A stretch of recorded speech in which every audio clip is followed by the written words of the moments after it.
Shalom.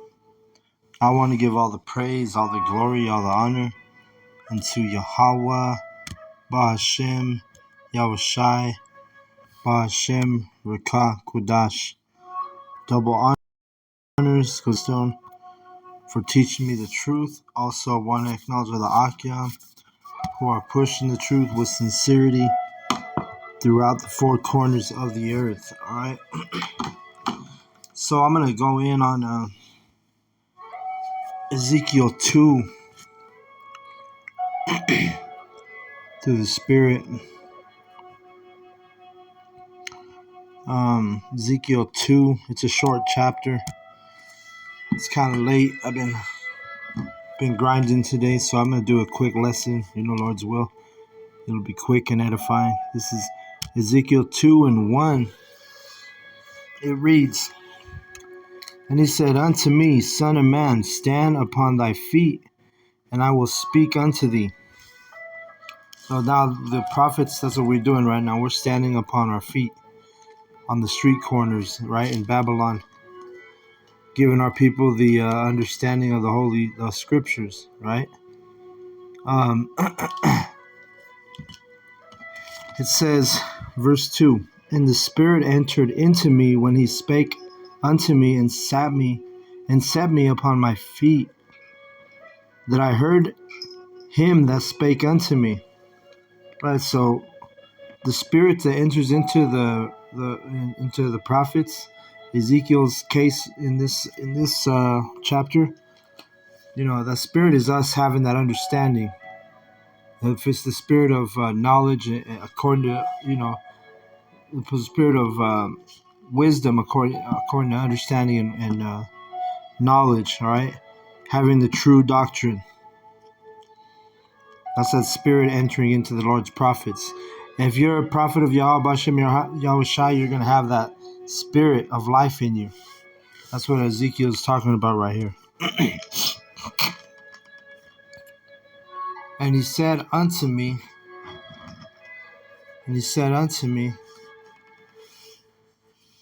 Son of man, I send thee. Excuse me. And he said unto me, Son of man, I send thee to the sons of Israel, to a rebellious nation that hath rebelled against me. They and their fathers have transgressed against me, even unto this very day. So, the Lord calls our people a rebellious house, a rebellious nation. So when we're out there prophesying and teaching and our people come against us more than the heathen, we don't get surprised because we know what Yahweh said about them. It's expected for our people to rebel against this truth. It's expected for them to be hard-headed, right? Stiff-necked, right? When you try to teach them the truth. Why is that? Because our people have been brainwashed in Babylon in their captivity. All right? For generation upon generation, our people have been, taking heed and paying homage to false idols, false gods who our forefathers never knew, as it is written. Okay? So we're going to go into verse 4. It says, "For they are impudent sons and stiff-hearted. I do send thee unto them, and thou shalt say unto them, Thus saith Yahweh the Most High." All right, and they, whether they will hear or whether they will forbear, for they are a rebellious house, yet shall know that there hath been a prophet among them. All right, and when you go to that word impudent, it means not showing due respect for another person. Impertinent, cheeky, shameless, disrespectful. All right, those are all similar words. That are according to the word impudent. So our people are disrespectful, and that's exactly what they are. Most of the time when we're out there on the street corners, the most disrespect comes from our own people. All right, and this is prophecy. So we know what to expect. Why? Because we understand prophecy. We know our people are ill-mannered, mouthy, right? Stiff-hearted, disrespectful, you know? Verse 6, it says, and thou, oh yeah, but at the end of it says, yet shall know that there hath been a prophet among them. So, our people, they can be as stiff-hearted, as stiff-necked, as mouthy, disrespectful, shameless, audacious, immodest, cheeky. They can be all these different things, but at the end of the day, they're going to understand and realize that a prophet was among them. When you 2/3, you're busy mocking the men of Yahweh Shem Yahushai. You're stuck on stupid when it comes to the names. You don't want to hearken and take heed or receive the true names. You're going to know a prophet was among you when Yahweh starts putting the judgment on you. It says in verse 6, and thou, son of man, be not afraid of them, neither be afraid of their words, though briars and thorns be with thee, and thou dost dwell among scorpions, be not afraid of their words, nor be dismayed at their looks, though they be a rebellious house. All right, so we're commanded not to be afraid of your words, or not to be afraid of you 2/3. Because you got to remember, this is talking about the 2/3. This is not talking about the heathen. We're reading about the 2/3, the portion of Lord Yahweh's people that are wicked. All right, our people. You understand? Jake is passionate. Jake is emotional. Jake is a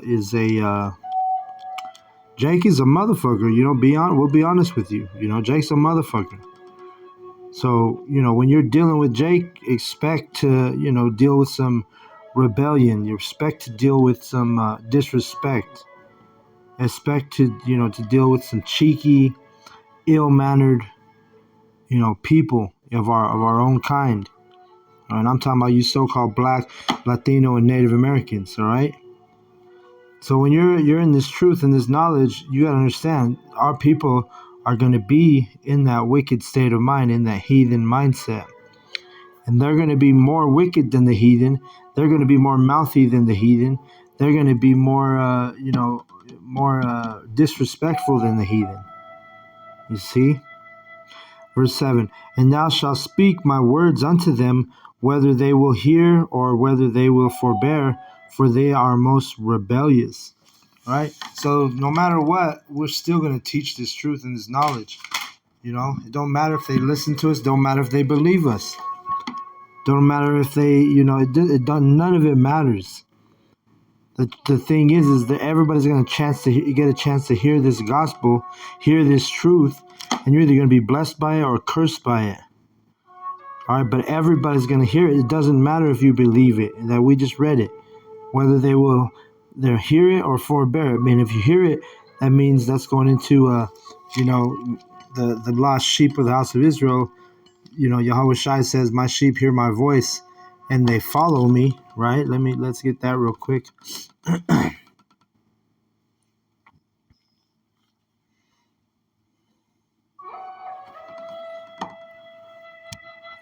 In John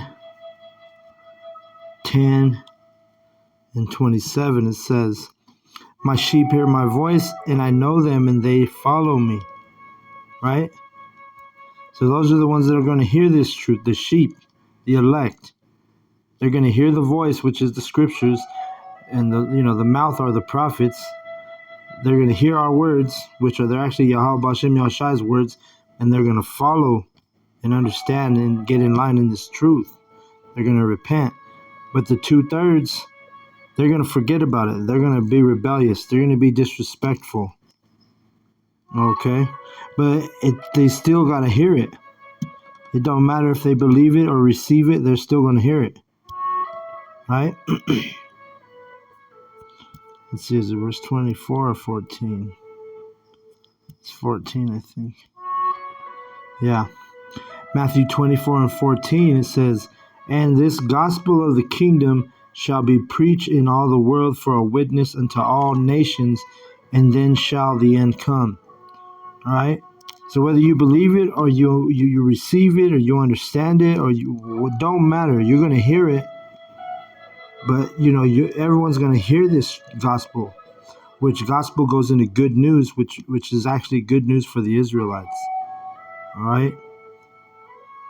But it says, and this gospel of the kingdom shall be preached in all the world for a witness unto all nations, and then shall the end come. So whether you hear it, you receive it, whether you forbear it, whether you believe it, hey, you could be of the elect. You're blessed.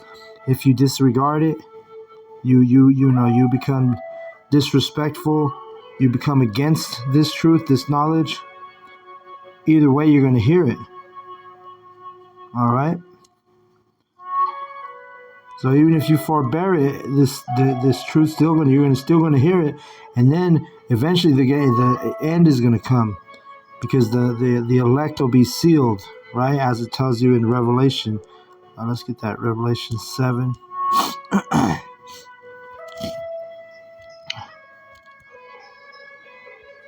It says, I'll start at 1. And after these things I saw 4 angels standing on the 4 corners of the earth, holding the 4 winds of the earth, that the wind should not blow on the earth, nor on the sea, nor on any tree. And I saw another angel ascending from the east, having the seal of the living power. And he cried with a loud voice to the 4 angels, to whom it was given to hurt the earth and the sea, saying, hurt not the earth, neither the sea, nor the trees, till we have sealed the servants of our power, the Most High, in their foreheads. All right? So until the elect sealed, the end won't come. But once the elect is sealed, the Lord's gonna he's gonna command those angels that are holding back the winds right now, which winds is a metaphor for armies. But once that elect is sealed, the Lord's gonna let those angels loose, those death angels holding the 4 winds of the earth, like it tells you in verse 1. And then at that point, you're gonna know a prophet was among you, and you're also gonna consider, like, oh shit, these guys were telling the truth. I should have repented. It's gonna be too late though for the 2/3, because they're gonna be burned. They're gonna be dealing with nuclear fire, nuclear missiles, which is gonna destroy them, kill them, slay them. You see? But again, everyone's gonna hear the truth, whether they believe it or whether they don't believe it, right? Let me get another one. I think it's in, let's see. The unfaithful shall die in their unfaithfulness. Let's see. Let's grab that real quick. It's Esdras, 2nd Esdras 15 and 4. It says, for all the well, you know what? I'll start at 1. 2nd Esdras 15:1. It says, behold, speak thou in the ears of my people the words of prophecy, which I will put in thy mouth, saith Yahweh, and cause them to be written in paper, for they are faithful and true. All right. So, what paper were these written in? The paper was written in the scriptures. The prophets were commanded to document the visions they saw, the things that they were, revealed, the things that Yahweh revealed to them. He told all the prophets, publish it, document it, put it in a book, write it on a paper. You see? Verse 3, fear not the imaginations against thee. We read that in Ezekiel. He said, don't fear these people, because they're rebellious, stiff-necked, disrespectful people. But he said, don't fear them, right? We ain't got to fear them. We ain't got to worry about them.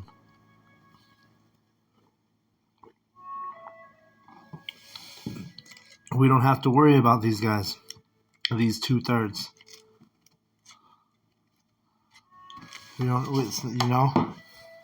That's why, he makes his prophets, he makes our forehead harder than flint. It tells you that. I believe that's in, Let me see. Actually, it actually might be in the very next chapter. Yeah. So that's why he says, "Fear not the imaginations against thee. Let not the incredulity of them trouble thee that speak against thee. For all the unfaithful shall die in their unfaithfulness. Behold, saith Yahweh,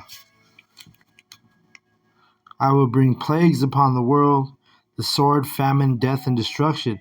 And that's when they're going to realize there was prophet among them, when they start, dealing with famine, and they start dealing with different plagues that because he's already visiting the earth, but when he goes full fledged and he starts putting this pain on these 2/3 and these heathen, they're going to consider that a prophet was among them. All right, like we read. And right now, they might not believe it. They like to, mock and scoff the Lord's prophets. But they're gonna actually consider this truth when all these plagues start to touch them.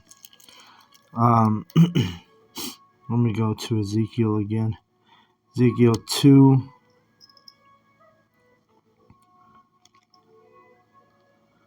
In verse 6.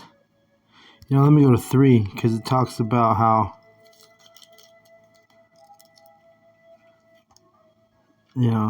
I'll read starts at 7.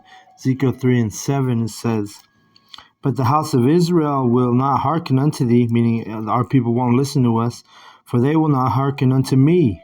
For all the house of Israel are impudent and hard-headed," disrespectful and hard-headed.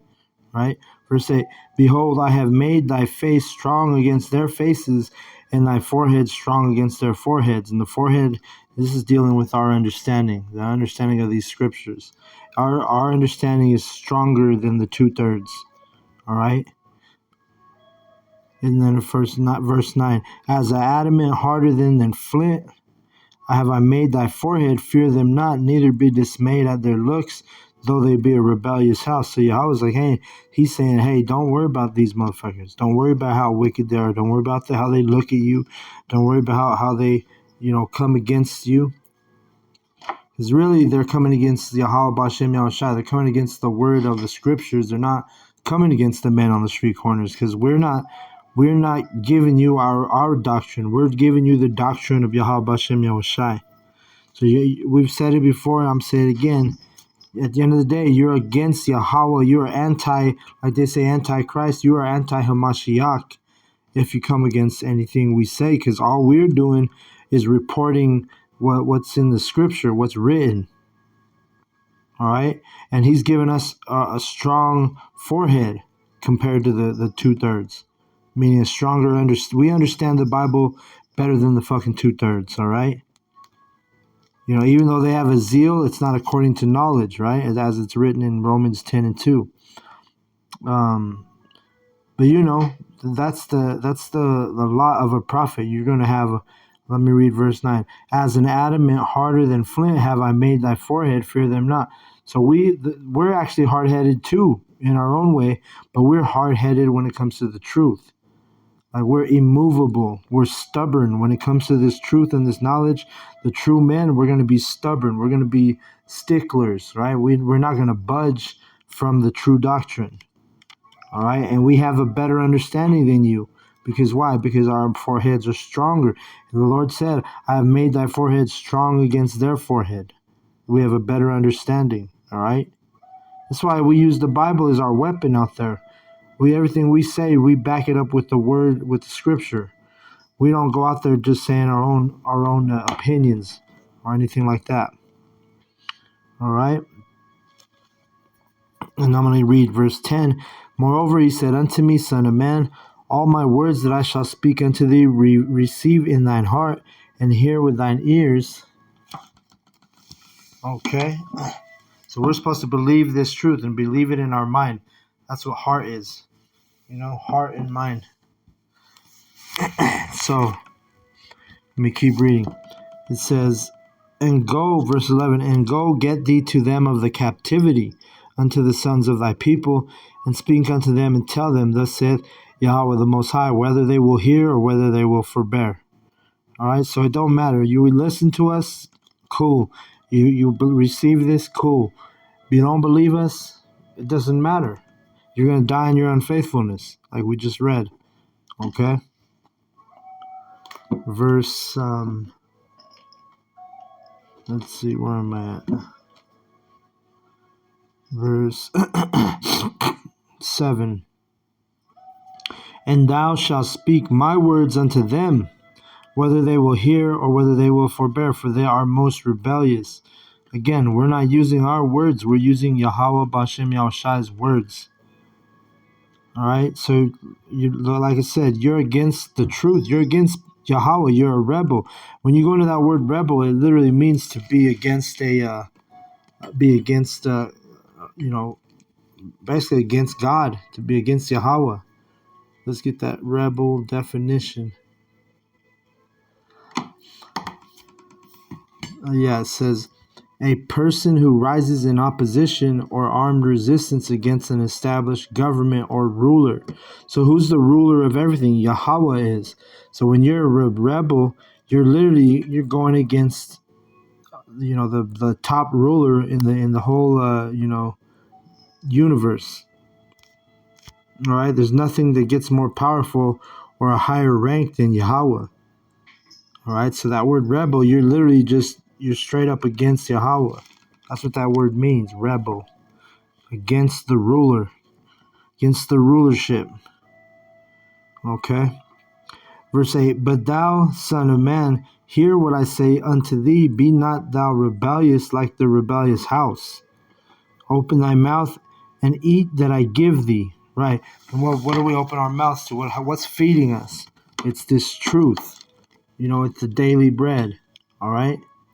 Because what did Yahweh Shai? We're never going to hunger or thirst again once we come into this knowledge, man. All right, so let's get that verse.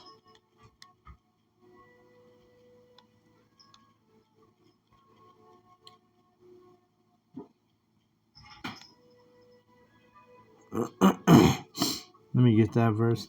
It's in John 6. John 6 and 35. It reads, and Yahushua said unto them, I am the bread of life. He that cometh to me shall never hunger. He that believeth on me shall never thirst. You see? So, what are we supposed to eat? We're supposed to eat these scriptures. We're supposed to swallow the whole scroll. Right? When you swallow the scroll, again, you're supposed to swallow the whole scroll. That includes the Old Testament, including the Apocrypha. That includes the New Testament. Yahweh Shai, he says, hey, I come in the volume of the book. Right? So that's why these people, you got these Old Testament Israelites, then you have these New Testament Israelites, or you got these New Testament pagan Christians, and vice versa. So you got to swallow the whole scroll when you're dealing with this true knowledge, when you have the whole truth. You don't just, you can't, oh, I believe I'm a New Testament Israelite, or oh, I'm an Old Testament Israelite, or I don't believe in the Apocrypha. You got to swallow the entire scroll. All right? But it's all set up for the elect. The elect are going to swallow the scroll, the entire scroll, especially the prophets. But the 2/3, what are they going? They're going to be in that confusion, talking about, oh well, I believe the Old Testament, but not the New Testament, or I believe in the Old and New Testament, but I don't believe in the Apocrypha, or you know what I mean? You got to eat the whole scroll. Hebrews 10 and 7. Let's grab that real quick. It says, then said I, lo, I come. In the volume of the book it is written of me, to do thy will, O power. Right, so it's written of Yahweh Shai. The book, the whole Yahweh Shai he's prophesied about in the Old Testament. He's mentioned in the Apocrypha. He's mentioned in the New Testament. He comes in the volume of the book. All right? And that's the part that our people are rebellious on. even if they're so-called religious, even if they so-called tell you that they believe the Bible, because you don't believe the Bible if you disregard the New Testament. You don't believe the Bible if you disregard the Old Testament. You don't believe the Bible if you disregard the law. You don't believe the Bible if you disregard the Apocrypha. All right? You have to swallow the whole scroll. All right? Even John ate the whole book, right? He did that in John 10. Let's read that.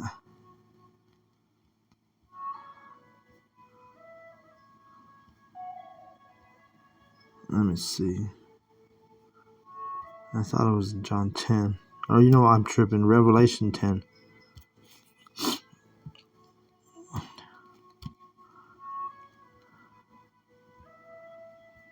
Right, yeah, Revelation 10. It says right here, I'll start at 8.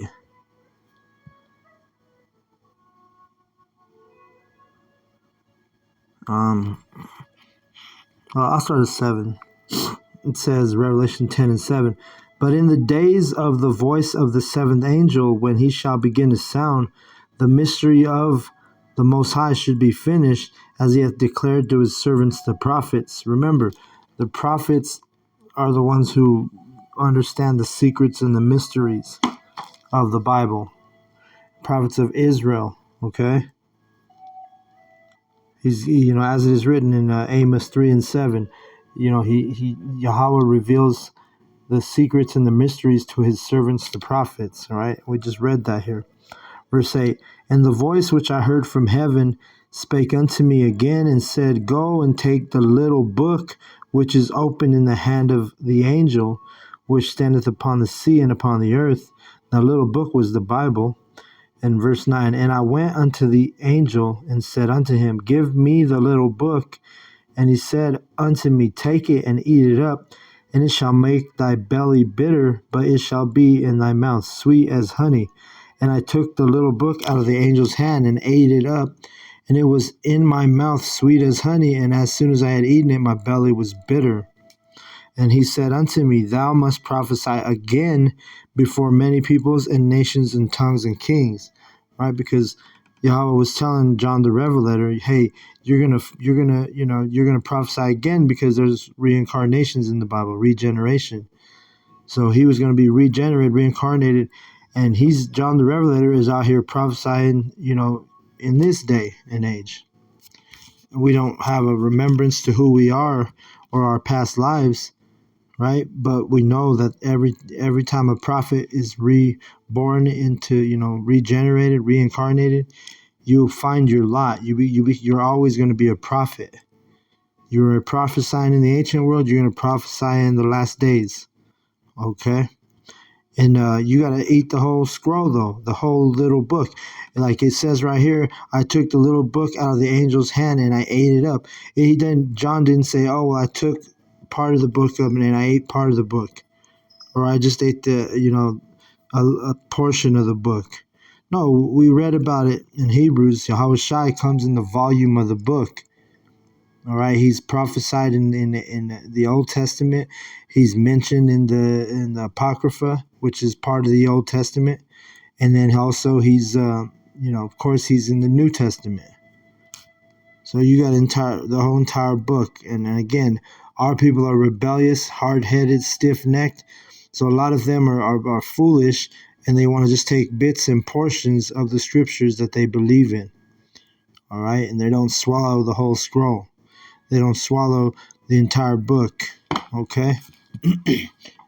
John, let's go back to Ezekiel. I'm going to finish it off.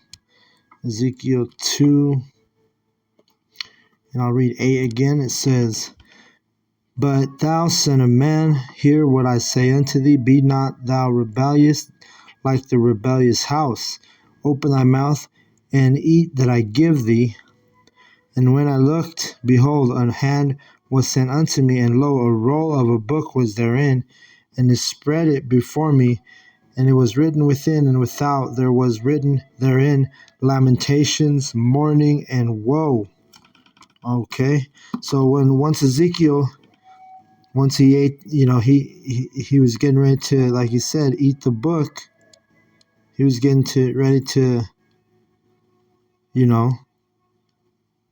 um, digest the whole doctrine, digest the whole truth.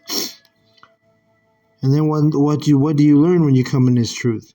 Because people, these pagan Christians, they're all about that Ned Flanders spirit where everything's all good. There's no balance. Everything's just good, good, good. Love, love, love. There's no hate, hate, hate. There's no evil. But we know and understand the scriptures are balanced. All right? Because the man who wrote them, the man who inspired the scriptures, is balanced. Okay? Matter of fact, he says a false balance is an abomination. So we know and understand, once we swallow and digest the whole roll, that it's sweet in our mouth. It's awesome to know you're an Israelite. That's the sweet part. But then as you digest this truth, you become sorrowful at times because, that's that bitterness of understanding the scriptures. It says in, I'll forget it several times, but Ecclesiastes 1:18, for in much wisdom is much grief, and he that increaseth knowledge increaseth sorrow. So this is that lot that we have as men in this truth. You're going to be sorrowful, right? You're going to be tried in the fire. You're going to be, going against the grain. You're going to be, teaching, but guess what? You're going to be teaching to a rebellious house, right? So, that's what you learn when you read the scriptures. I'll read it again. And he spread it. He's talking about the book, the roll. And he spread it before me, and it was written within and without. And there was written therein lamentations, which means crying, and mourning, and woe means destruction. So when you come in this knowledge and this truth, that's what it is. You swallow the whole scroll, you understand it's going to be you're going to be in a spirit of crying out to Yahweh Bashem Yahushai to deliver us from our wicked captivity, the wicked society that we're living in. All right. And also destruction, woe. That's what woe means, destruction. The scripture speaks about destruction and lamentations and mourning. All right. It's not all like the pagan Christian church, like rainbows and butterflies. It's not like that. The scriptures deals with lamentations, mourning, and woe. But if you're a New Testament Christian, pagan Christian, what are you going to do? You ain't going to know about the lamentations, mourning, and woe. All you're going to know is prosperity doctrine, a feel-good doctrine, a love everybody doctrine, love, everyone's your neighbor, everyone's your brother. No, that's not the truth. All right, but if you understand the whole entire scripture, you swallow the whole roll, and the Spirit's dealing with you, then you're going to understand that, hey, our people are rebellious, our people are wicked, our people are hard-headed, our people are disrespectful. The true man is going to be in lamentations and mourning because we know what's coming, and we know we have a better place coming, right? Going right to Ezekiel 9:4, we bring this out a lot, but it says, and Yahweh said unto him, go through the midst of the city, through the midst of Jerusalem, which is a people before a place, and set a mark upon the foreheads of the men that sigh and that cry for all the abominations that be done in the midst thereof. All right, and that mark, remember, our forehead is stronger than theirs. That's the mark that we have. That's the mark of, it's called the Thawah in Hebrew, which is a mark of exemption. A mark of the elect are going to receive that mark of exemption, which is a spiritual mark, unlike the mark mentioned in Revelation 13, which is a physical mark, which is a charagma. All right, so it says here though that sigh and cry for all the abominations. Why? Because the scriptures talks about lamentations and mourning. All right. So I'm going to go ahead and close out on that. I hope the lesson was edifying. I want to give all the praise, all the glory, all the honor unto Yahweh, Ba'ashem, Yahushai, Ba'ashem, Bakakwadash. Double honors goes out to the other apostles of Great Millstone for teaching me the truth. Also, one acknowledge the Akyam, who are pushing the truth with sincerity throughout the four corners of the earth. Shalom to the